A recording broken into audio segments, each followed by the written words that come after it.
Hello കൂട്ടുകാരെ, നിങ്ങൾ ചിലപ്പോൾ വളരെ കഷ്ടതയിലൂടെ നടക്കുന്ന ആളുകളായിരിക്കും. എനിക്ക് നിങ്ങളോട് പറയാനുള്ളത് നിങ്ങളുടെ വിളി വ്യത്യസ്തമാണ് എന്നതാണ്.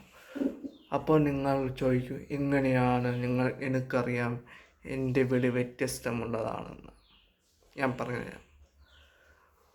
ഒരു മാംഗോ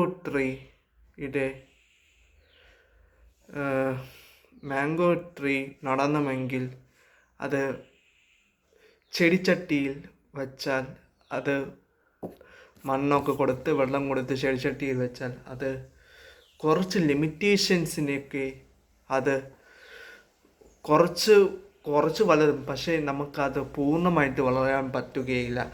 അതിന് നമുക്ക് പിരിഞ്ഞെടുക്കേണ്ടി വരും. അല്ലേ? ശരിയല്ലേ ഞാൻ പറഞ്ഞേ? പക്ഷേ നല്ല മാംഗോ ട്രീക്ക് വേണ്ട ആവശ്യമുള്ള സോയിലുള്ള സ്ഥലത്ത് നമ്മൾ കുഴിച്ച് മൂടിയാലോ അത് വലിയൊരു മരമാവും. നമുക്ക് മരമാവും. പിന്നെ കിളികൾക്ക് കൂട് വയ്ക്കാം.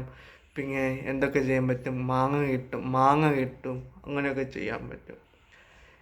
നിന്റെ ജീവിതം മറ്റുള്ളവരെ പോലെ ആവാത്തത്, മറ്റുള്ളവരെ പോലെ അവർക്ക് പെട്ടെന്ന് ജോലി കിട്ടുന്നു, അവർക്ക് പെട്ടെന്ന് വിവാഹമാകുന്നു എന്ന് പറഞ്ഞ് കഴിയുന്നത് കാരണം, നിനക്ക് കിട്ടാത്തതിൻ്റെ കാരണം നിൻ്റെ വിളി അവരെ പോയല്ല.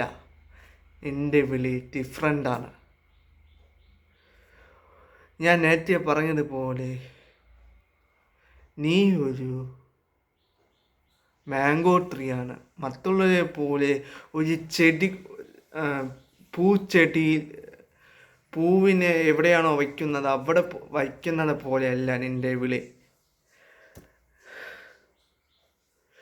നിൻ്റെ വിളി എന്ന് പറയുന്നത് മറ്റുള്ളവർക്ക് തണലാവാനും, വീടില്ലാത്തവർക്ക് വീട് വയ്ച്ചു കൊടുക്കുവാനും, നീതി കിട്ടാത്തവർക്ക് നീതി കൊടുക്കുവാനും, ദുഃഖിതർക്ക് സന്തോഷം കൊടുക്കുവാനും,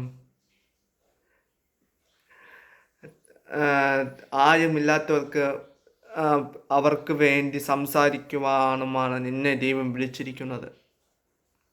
അത് നീ ചെയ്യുക. ആ വിളിക്ക് നീ വിശ്വസ്തത പുലർത്തുക. അതിനുള്ള ട്രെയിനിങ്ങാണ് നിന്നെ ഒരു ലീഡർ ആവാനായിരിക്കും ചിലപ്പോൾ വിളിച്ചിരിക്കുന്നത്. അപ്പോൾ മറ്റുള്ളവരെ പോലെ ജീവിക്കാൻ നിനക്ക് പറ്റണമെന്നില്ല. നിൻ്റെ വിളി ലീഡറോ മറ്റ് സമൂഹത്തിന് വേണ്ടി ജീവിക്കാൻ വേണ്ടി, സമൂഹത്തിലെ ആൾക്കാർക്ക് വേണ്ടി നിൻ്റെ ജീവിതം ഒഴിയേണ്ടി വരും. അവർക്ക് വേണ്ടി സംസാരിക്കുവാനും ഒക്കെ വേണ്ടി. അപ്പോൾ നിൻ്റെ കൂട്ടുകാരിയെ പോലെ ജീവിക്കാൻ നിനക്ക് പറ്റണമെന്നില്ല. നീ ചിലപ്പോൾ ഒറ്റപ്പെടേണ്ടി വരും. നിൻ്റെ ഫ്രണ്ട്സ് സോണൊക്കെ കുറഞ്ഞു വരും. അതൊക്കെ നിനക്ക് വേദനിക്കും. ശരി തന്നെയാണ്, മനസ്സ് നന്നായിട്ട് വേദനിക്കും. പക്ഷേ നീ ദൈവത്തോട് മുഖത്ത് നോക്കി, ദൈവമേ, എൻ്റെ ജീവിതം നിനക്ക് വേണ്ടി ഞാൻ മാറ്റി വച്ചിരിക്കുന്നു. എൻ്റെ ഇഷ്ടമല്ല, ദൈവ ഇഷ്ടം നടത്തണമേ, അങ്ങയുടെ വഴിയിലൂടെ നടത്തണമേ എന്ന് പ്രാർത്ഥിച്ച് ദൈവത്തിൻ്റെ മുഖം നോക്കി നടക്കുക. എല്ലാം ശരിയാവും. നിൻ്റെ വെളിയിലേക്കുള്ള യാത്ര തുടരുക.